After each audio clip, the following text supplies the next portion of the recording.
Namaskar and welcome to yet another episode of Spirit Talk Season 2, brought to you by Pramerica Spirit of Community Awards. I'm Richa Anirudh.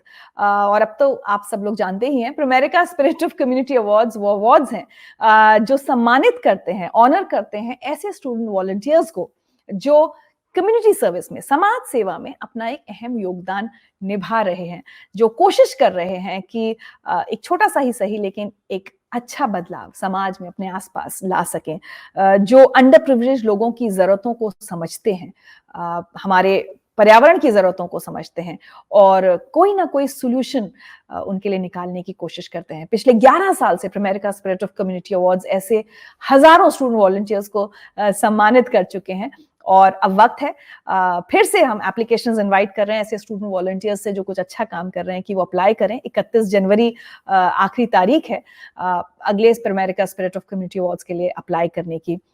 और ये spirit talk series हम खास तौर से इसलिए लेकर आए हैं ताकि हम ऐसे स्टूडेंट वॉलंटियर से बात कर सकें जो प्रेमेरिका स्पिरिट ऑफ कम्युनिटी अवार्ड्स के इस बहुत ही खूबसूरत सफर का हिस्सा रहे हैं। और साथ ही हर स्पिरिट टॉक में हमारे साथ जुड़ती है एक बहुत ही खास शख्सियत, personality that inspires and motivates all of us to do better, not only for ourselves but for the society at large to.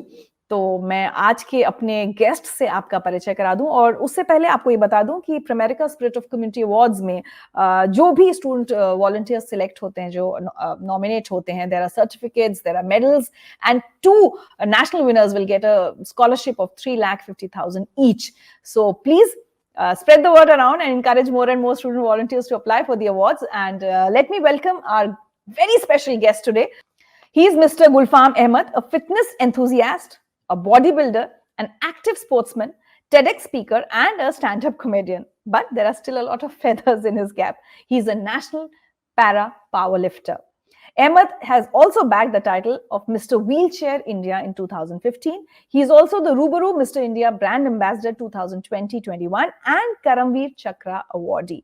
So, I think you can understand what an inspirational story he has to share with us. And we will also be joined by the 2 student volunteers who've been a part of Pramerica Spirit of Community Awards journey. Sriyash Singhania, who founded UCare, a charitable non-profit organization when he was only 13, an organization which works for the lesser privileged. And Avishi Sahu, her initiative is called Preservoir. She started it in 2019 and it's a huge amount of water that she has saved through this initiative. We'll know more about these student volunteers, but let me first welcome our very special guest for this Spirit Talk, Mr. Gulfam Ahmed. Thank you so much, ma'am, for inviting me. बहुत बहुत शुक्रिया, आपने इतने शब्दों से, बड़े-बड़े शब्दों से मेरा स्वागत किया। नहीं, मुझे लगता है कि शब्द बहुत छोटे हैं आपके कद के सामने। गुलफाम, बहुत बहुत स्वागत है आपका स्पिरिट टॉक में। और मैं पर्सनली आपके बारे में जब पढ़ रही थी, जान रही थी, सो आई हैव टू से I am so inspired by you. लेकिन मैं चाहती हूँ कि हमारे जितने भी साथी ये एपिसोड देखें उनको भी उतनी ही इंस्पिरेशन मिले। तो सबसे पहले थोड़ा सा आपकी लाइफ के बारे में बात करती हूँ गुलफाम। व्हीलचेयर पर क्यों हैं आप? What was the, if I may use the word disability, क्या वजह थी आपकी, क्या प्रॉब्लम थी? Is it by birth? मैं व्हीलचेयर पे होना कोई प्रॉब्लम नहीं कहूंगा। इट्स जस्ट लाइक जैसे आप जूते क्यों पहनते हैं? आप जूते क्यों पहनते हैं? क्योंकि आप नंगे पैर नहीं चल सकते हैं, है ना? तो हम कपड़े क्यों पहनते हैं? क्योंकि हम बिना कपड़ों के नहीं रह सकते हैं।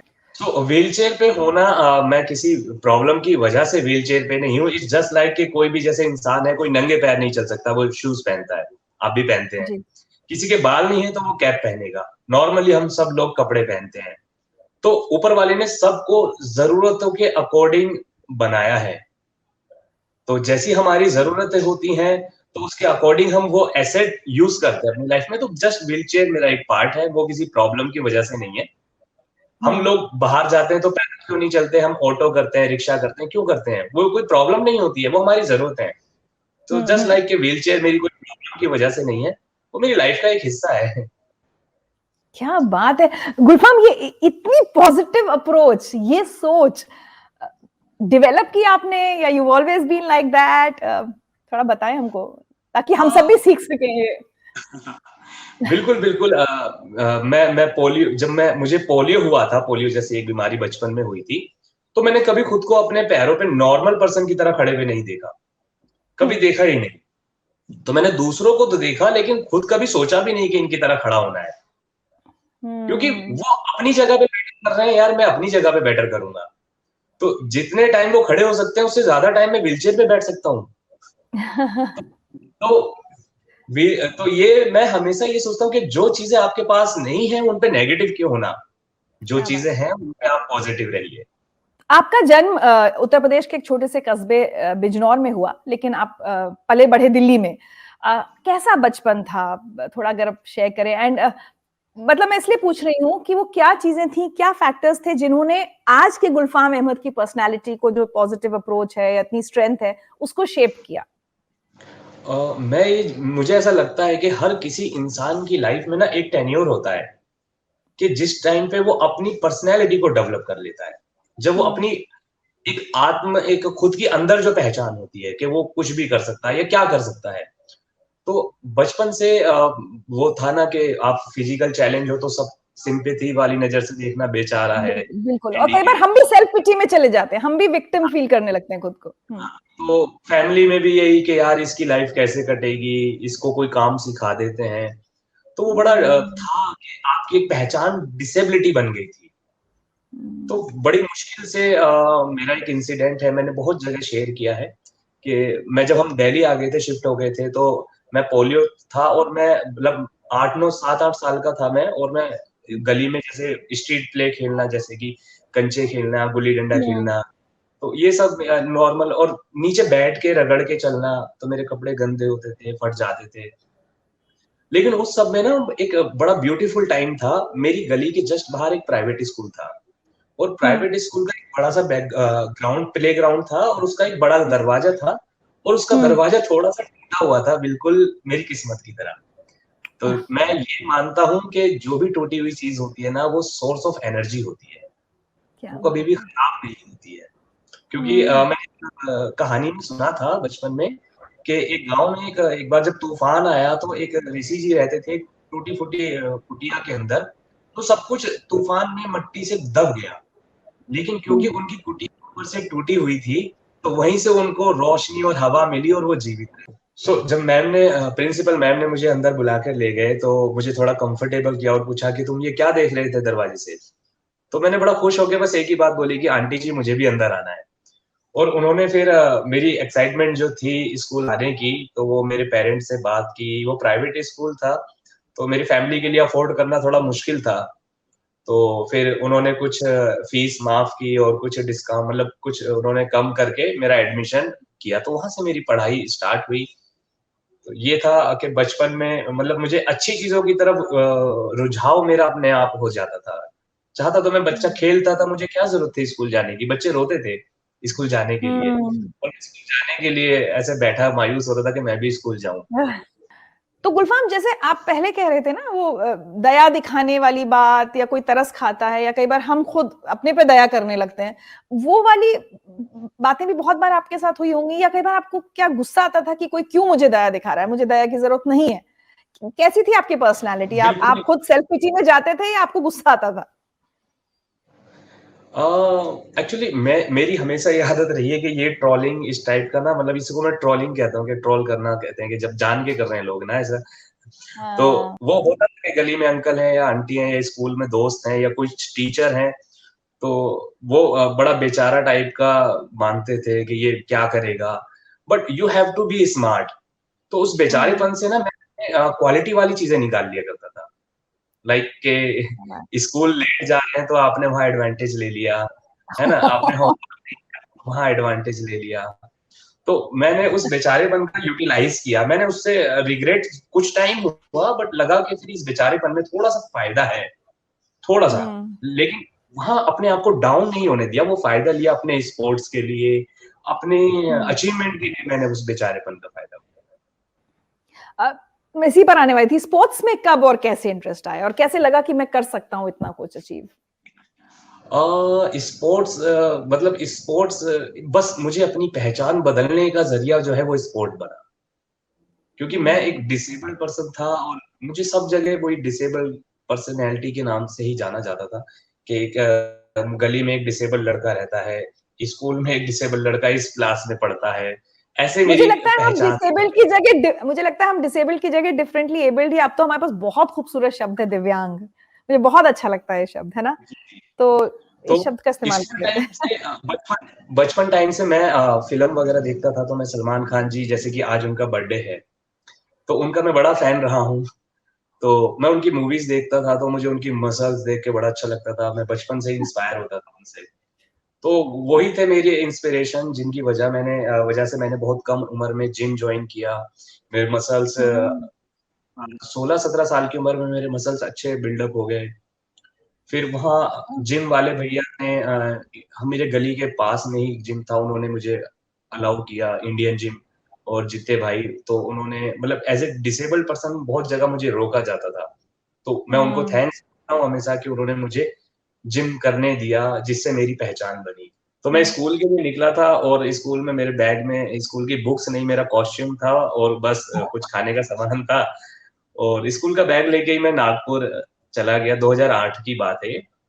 और मैं ओह, जूनियर में मैंने प्ले किया और लगभग 34 लोग थे वहाँ पे और उस टाइम पे मेरा बॉडी वेट ओनली 37 केजी था। तो मैंने हम्म, जूनियर में प्ले किया था और 85 केजी का मैंने लिफ्ट किया था और ब्रॉन्ज मेडल पे मैंने अपनी बनाई थी।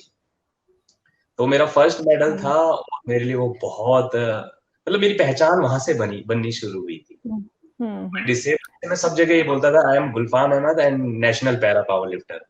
तो ये टाइटल क्या मैंने बात वहाँ है से अपने नाम के आगे लगाना चालू कर दिया था। जी। उसके बाद कह सकते हैं there was no looking back. हाँ, आप एक के बाद एक हाँ, बस, कंपटीशन। बस। थोड़ा सा फिर कुछ खास बता। हाँ, बहुत सी प्रॉब्लम्स आई उस बीच मुझे स्कूल के बाद पढ़ा ए कम मतलब स्कूल के जस्ट बाद ही मुझे जॉब फाइंड करना पड़ा।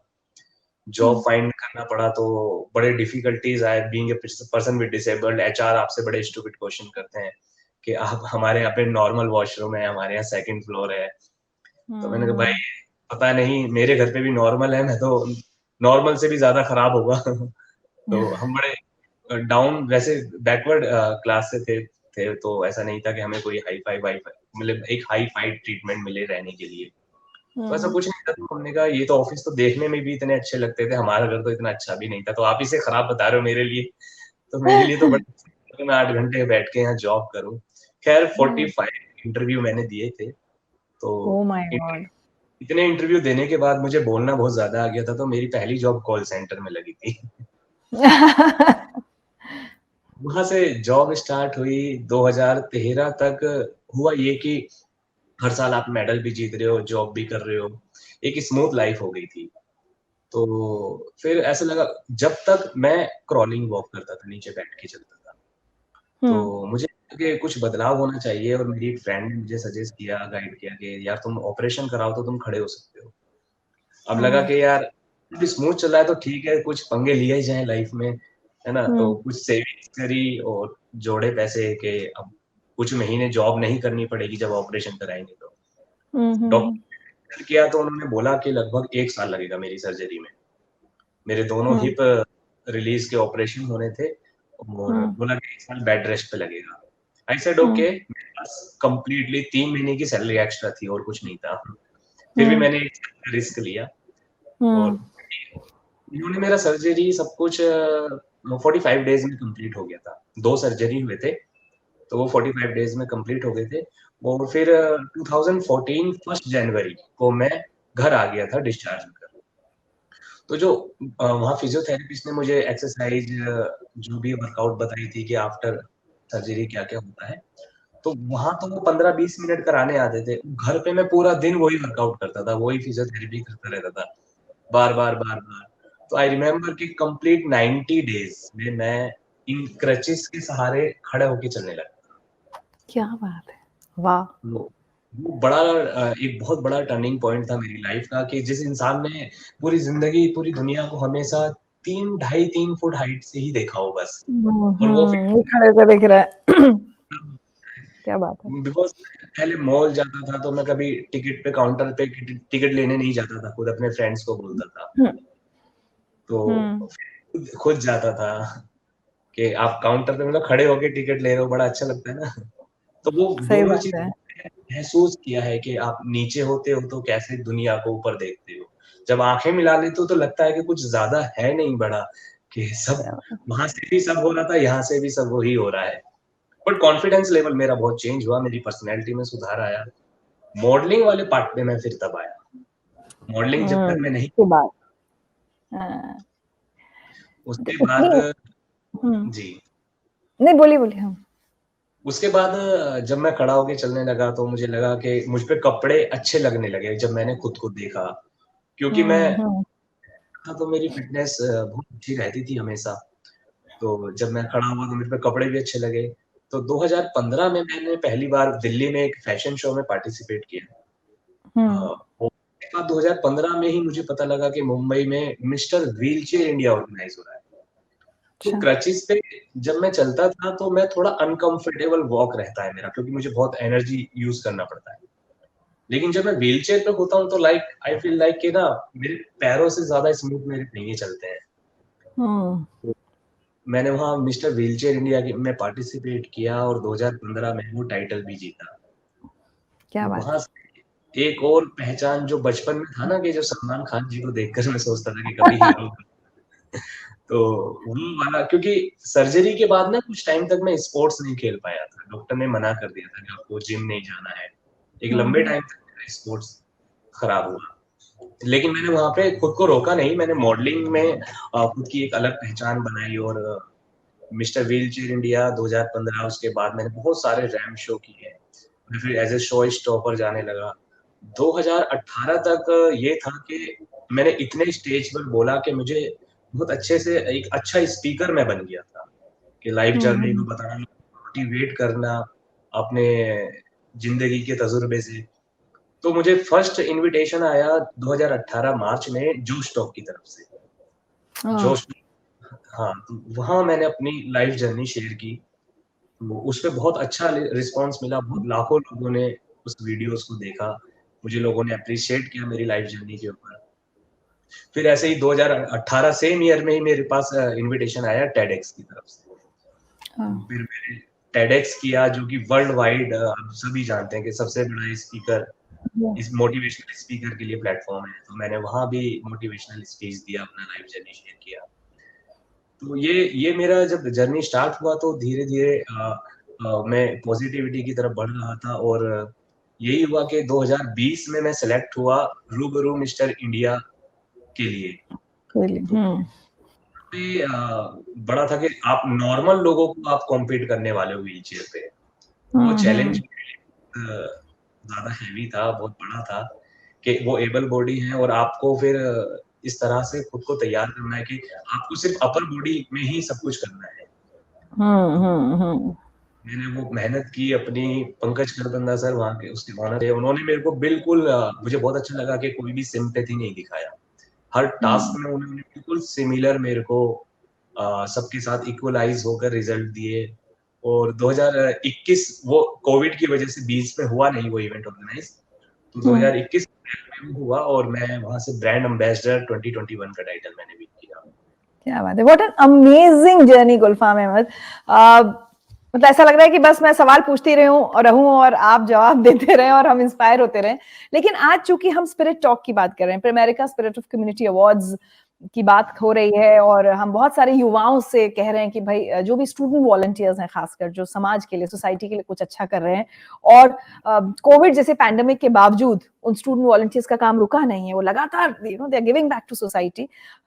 तो उस नजर से भी मैं आपसे एक सवाल जरूर पूछना चाहूंगी कि बहुत जरूरत है गुलफाम, जैसे आपने जगह जगह बार बार अवेयरनेस की या इनसेंसिटिविटी की बात की सोसाइटी की, राइट?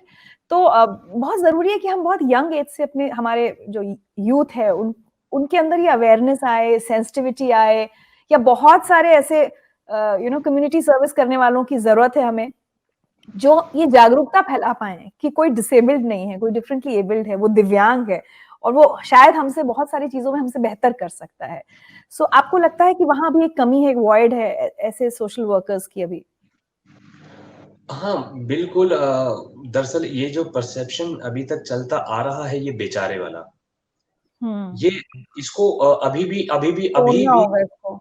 इसको तोड़ना, और इसका ना थोड़ा सा कॉन्सेप्ट चेंज हो गया अभी।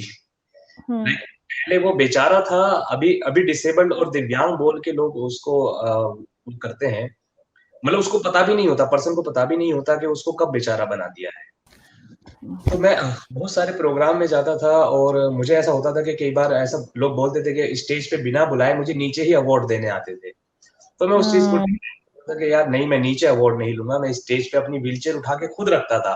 उनके वॉलंटियर को भी मना करता था कि नहीं आप मत रखो, मैं कर लूंगा, यहाँ पर मैं आया हूँ सम्मान देने, तो वहां पर पहुंचने की, क्योंकि ये आपकी जिम्मेदारी थी रैंप बनाना, आपने नहीं बनाया तो नहीं बनाया।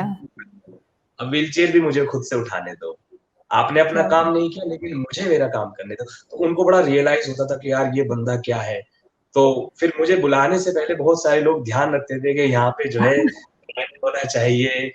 तो मैं बहुत सी जगह पे मैं ये कभी बोलता नहीं था कि मेरे लिए रैंप बनाओ, क्योंकि मुझे नहीं जरूरत है, नहीं होगा तो मैं खुद से उठ के जाऊंगा भाई, लेकिन तुम्हें करना चाहिए। हम और नहीं, लेकिन इसके जरिए आप कहीं ना कहीं बहुत बड़ा काम कर रहे हैं दूसरे लोगों के लिए। आप एक अवेयरनेस जनरेट करने का काम आप कर रहे हैं, बहुत इनडायरेक्टली कर रहे हैं, लेकिन आप मैसेज दे रहे हैं लोगों को।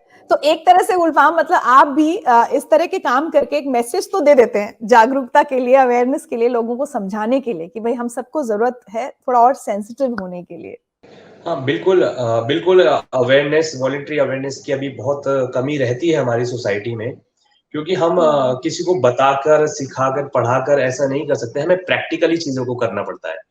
तो मैं यही करता हूँ कि मैं अपने लाइफ स्टाइल में कहीं भी जाता हूँ, अपनी स्कूटी के ऊपर व्हीलचेयर रखता हूँ और खुद से इवेंट में जाता हूँ और खुद से ही सब जगह रैंप पे मैं, मेरी व्हीलचेयर में पुश करने वाला हैंडल नहीं है, because I have a good health और मेरे पास आर्म्स पावर अच्छी है, तो मुझे जरूरत नहीं पड़ती है। जहां मुझे जरूरत नहीं है वहां मैं किसी की हेल्प नहीं लूंगा, मैं ऐसा सोच के चलता हूँ हमेशा। तो ये जरूरत होती है, और मैं कोशिश करता हूँ कि अपने लाइफ स्टाइल से लोगों को अवेयर कर सकूं कि कैसे आप स्टेयर्स पे व्हीलचेयर को मूव करते हैं, कैसे आप इंडिपेंडेंट हो सकते हैं ज्यादा से ज्यादा चीजों में। मैं कोशिश करता हूँ मैं ज्यादा से ज्यादा कैब यूज ना करूँ, पब्लिक ट्रांसपोर्ट में बहुत कम यूज करता हूँ। मेरे पास स्कूटी है खुद की, वैसे मैं मेट्रो वगैरह ट्रेन में सब जगह ट्रैवल करता हूँ, और मैंने उनके वीडियोस भी डाले लोगों को इंस्पायर करने के लिए, मोटिवेट करने के लिए। तो खुद से हम जी, आपकी बातें, आपके वीडियोस देखकर दूसरे डिफरेंटली एबल्ड लोग बहुत इंस्पायर होते होंगे, उनको हिम्मत मिलती होगी कि अगर ये कर सकते हैं तो हम भी कर सकते हैं। बिल्कुल। चलिए गुलफाम, तो अब इसी नोट पर मैं आपकी मुलाकात हमारे दो स्टूडेंट वॉलंटियर्स से करा दूं जो बहुत अच्छा काम कर रहे हैं। और ये होता है ना, मैं हर बार ये कहती हूँ कि ऐसे स्टूडेंट वॉलंटियर्स को देखकर, ऐसे युवाओं को देखकर एक उम्मीद जागती है कि देश का भविष्य अच्छा है, अच्छे हाथों में है, क्योंकि वो सोच रहे हैं वो समाज के बारे में। तो आज हमारे जो दो स्टूडेंट वॉलंटियर्स जो प्रिमेरिका स्पिरिट ऑफ कम्युनिटी अवार्ड्स का हिस्सा रहे हैं पहले के सालों में, श्रेयश सिंघानिया है। He founded You Care, a charitable non-profit organization, और जब वो सिर्फ 13 साल के थे तब इन्होंने ये ऑर्गेनाइजेशन शुरू किया 2019 में। And the organization started by working towards providing bare minimum essential amenities like free meals and clothes to the underprivileged children and adults in the local community. तो welcome श्रेयश सिंघानिया। और साथ ही हमारे साथ जुड़ेंगी अविशी साहू। इन्होंने 2019 में प्रेजर्वॉयर करके एक कैंपेन शुरू किया that seeks to focus on minimizing water wastage by repurposing the waste water from water purifiers. She chose water purifiers because Delhi NCR has high level of water pollution, and due to this water purifiers have become a necessity. बाकी हर घर में water purifiers होते हैं और उसमें जो pipe से पानी हम बहुत वेस्ट करते हैं, तो इसका एक सोल्यूशन अविशी साहू ने निकाला है। तो Shreyash and Avishi, welcome to the spirit talk. Thank you so much, ma'am. Thank you so much for having us. Shreyash and Avishi, मैं चाहूंगी गुलफाम से आप आगे बात करें। इनफैक्ट अगर आप उनसे कुछ जानना चाहते हैं या वो आपसे कुछ बात करना चाहते हैं, लेकिन थोड़ा सा मैं एक कॉन्वर्सेशन स्टार्ट कर दूं। तो मैंने बहुत शॉर्ट में आप लोगों के काम के बारे में बोला, लेकिन श्रेयश मुझे पता है कि आपने जो काम शुरू किया यू केयर, वो काम आपने, अब ज्यादा जानना ये जरूरी है कि कोविड पैंडेमिक के दौरान इतनी जरूरत रही, जरूरतमंद लोगों को सामान नहीं मिल रहा था, या कोई भी जब ऐसे इस तरह की चीजें होती हैं, तो आप यू केयर कब कब कहाँ कहाँ काम करता है? So I started UCare in February 2019 after my inspiration from a visit to a small village which is called Chamrushai Premananda Ashram. And after meeting these small children over there, like we lived together with around 500 children. We ate the same food, we lived the same life, like we slept on the floors and everything. So like कहाँ पर है ये गांव? Where is it? Say. in Kharagpur, it's a small village in Mednipur. So it was a small ashram run by Jesuits. So after living with them, like after eating the same food, they like everybody ate over there. After sleeping on the floors, using the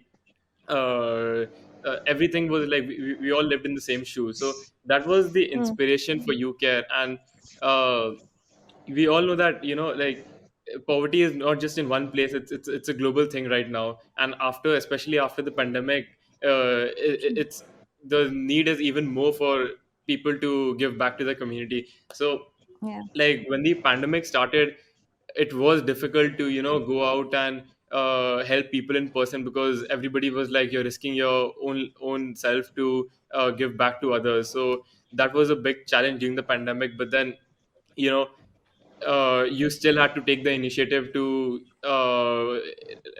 maintain all the safety precautions and give people whatever they need. And like during the lockdown, we all know that many people didn't have access to food. They didn't have access to basic amenities like clothes, education, and everything. So during the pandemic, it was the main challenge to continue your initiative and keep expanding it. Like we had to coordinate it internationally with people living in like countries in Africa, then US, Canada, and things like that. So it was basically expanding your initiative and starting global chapters of UCare in different countries, so that each chapter could tackle a different issue, the need of their society. For example, in Uganda, people lack access to medical and healthcare facilities. So we made sure that people suffering from HIV and AIDS, they got access to that healthcare facility. So Suresh, UCare is working in other countries as well. सिर्फ India में आपका काम नहीं है. No, we expanded it during the pandemic to different countries also. So Okay. we expanded it to India 6 में आप countries. क्या-क्या काम कर रहे थे? Especially इंडिया में आपका क्या-क्या काम हो रहा था? India mein, we started in Kolkata, and from there we expanded it to different cities like Delhi. Then there's the Dharavi slum in Bombay. Then Andhra Pradesh, Bangalore, and different cities and villages in India. So it all started in Kolkata, but slowly we expanded it to different countries to increase the impact of the work we were doing. So at first we started with distributing food packets to people living in slum areas, in orphanages and old age homes and places like that. But then we saw that there was more than just food. We then started collecting old clothes and books, and started hosting like weekly visits to all these places to make sure that the children over there also have access to education, they have access to clothes. And during the pandemic, we thought like face masks also was something that was really necessary. So we started distributing thousands of face masks during the pandemic and things like that. So yeah, we started with food, but then we expanded it to like giving out clothes, free books, and everything. और आपका organisation का काम अभी चल रहा है. UCare is continuing. Yes, UCare is continuing. Great. Avishi, tell us about Preservoir. What is it? Is it a campaign or? So basically, it's this initiative to repurpose the wastewater that is given out by the RO water purifying system at home. It was I started this in October 2019. It was merely a home hack to save the water and reuse it for doing the dishes and washing, mopping the floors. But slowly I realized that in like 4 people live in my house. So a family of 4 is saving up to around 30 liters of water per day. So in a month, I also collected in the buckets. मैंने अपने घर में भी उस pipe को bucket में डाला हुआ है, and दिन में 3-4 बकेट कलेक्ट हो जाता है. That's great. So in a month, around 900 liters of water was being saved. So I decided to expand this in reached out to many people in my society, my friends, family, friends, and all, and encouraged them to join. Brands So मत I took a 20-liter container, and I put the pipe in that container and collected the water. But it was quite difficult to pour the water out of that container. So I took some help from outside to attach a tap to that container. So it was easier for us to wash the dishes, pour the water in a bucket to mop the floors, and then I I think that's about it. And I also installed this in factories. So the water, since there are a lot of people in factories, around 500 people in factories, so the water being used over there is 1,000 liters or something. Yeah, So in a day, around 1,800 to 2,000 liters of water is being saved in one day. I collected that water in overhead tanks, and that water is being used for flushing and other हाँ, purposes like washing and all. क्या बात है। बहुत वाह जरूरत है कि इस समय हमारे युवा समझें कि इस देश में पानी को बचाने की कितनी जरूरत है, वरना बहुत बड़ा संकट हमारे सर पर आने वाला है। This is such a wonderful initiative. अब मैं थोड़ा सा चाहूंगी, अगर आप लोग एक दूसरे से कुछ पूछना चाहते हैं, गुलफाम आप स्टूडेंट से कुछ श्रेयांश पूछना चाहते हैं? श्रेयांश एंड साहू जी, मैं आपसे ये एक जानना चाहता हूँ, श्रेयांश एंड अविशी जी, अभी आपकी एज कितना है दोनों का? I'm 16. I'm 17. 16 एंड 17। गाइस, जो लोग भी सुन रहे हैं, प्लीज इस नंबर को देखिए और इनके काम देखिए। सो जो अभी तक इन्होंने जो किया है, जो चीज मतलब सोसाइटी के लिए इस एज में सोचना यार, अदरवाइज आप देखिए ना, यूथ कहाँ पर है अभी तक। इस एज में तो बस अच्छे मोबाइल चाहिए, अच्छी बाइक चाहिए, अच्छी ड्रेस चाहिए, या गर्लफ्रेंड बॉयफ्रेंड या ड्रग्स, मतलब इन चीजों में ही वो अपना टाइम खराब करते हैं। और you both are doing fabulous job, seriously, कि वो एक पानी Thank के you लिए so देख much. रही हो रही, वो सोसाइटी के लिए इतना अच्छा इनिशिएटिव। और श्रेयांश, आप तो मतलब इंडिया को प्रेजेंट कर रहे हैं, हमारी छवि अच्छी सुधार रहे हैं कि आप यूके लेवल तक जाकर इन चीजों को इनिशिएट कर रहे हैं। और अविशी, आप मतलब जो जल ही जीवन है, मतलब आप हमारे जीवन को सुधार रहे हैं, सुधारना चाहते हैं, तो seriously you both are doing. इस एज में करना, मतलब ये ज्यादातर लोग ऐसी चीजें सोचते हैं आफ्टर 40, आफ्टर 50, जब रिटायरमेंट का टाइम आता है तो सोचें कि टाइम कहाँ खराब करें, तो सोचते हैं चलिए समाज सेवा करते हैं। ज्यादातर लोग ऐसा परसेप्शन होता है। ज्यादातर सोशल वर्कर आप देखेंगे तो वो आफ्टर 50 एज के मिलेंगे, बट यू आर जस्ट 16, 17, मतलब अभी इस उम्र में तो हमें अपना भी ठीक से नहीं मालूम था कि हमें क्या क्या चीजें मिल रही हैं, क्या क्या नहीं मिल रही हैं। तो Yeah, such and as I में said कि ऐसे student volunteers हमको hope देते हैं that our future is in safe hands. Shreyash and Avishi, do you want to talk about your journey with Pramerica Spirit of Community Awards? So that, and I also want you to give a message to other student volunteers जो बाहर अभी अच्छा काम कर रहे हैं and who need to apply for the next year's awards. So tell us about your journey. So I got to know about Pramerica Spirit of Community Awards from one of the past winners from my city, and I was really inspired by the work everybody was doing. After reading about all the winning stories about like student volunteers from all across India, I was really inspired. And then like after